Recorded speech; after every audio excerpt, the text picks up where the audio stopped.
Mini ചേച്ചിയേ, ഓ sound ഒന്നും കേൾക്കുന്നില്ലല്ലോ. ഇന്ന് തയ്ക്കാൻ തയ്യലൊന്നും ഇല്ലായിരുന്നോ? എന്തോ പറയാനാ കൊച്ചേ, പണിയൊന്നും ഇല്ല. അതുകൊണ്ട് ദേ തുണിയില്ലാതെ ഞാൻ ഇവിടെ ഇരിക്കുക. നീ അങ്ങനെ പറഞ്ഞപ്പോ ഒരു കുട്ടിയെങ്കിലും ഒരു വലിയെങ്കിലും വായം തുറന്ന് ഇങ്ങോട്ട് നോക്കിയിരിക്കുക.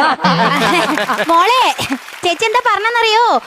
തയ്ക്കാൻ തുണിയൊന്നും ഇല്ല, അതുകൊണ്ട് ചേച്ചി ഇവിടെ ഇരിക്കുവെന്നാ പറഞ്ഞേ. അങ്ങനെ പറ, ഇപ്പൊ രണ്ടിന്റെയും വായ അടഞ്ഞ്.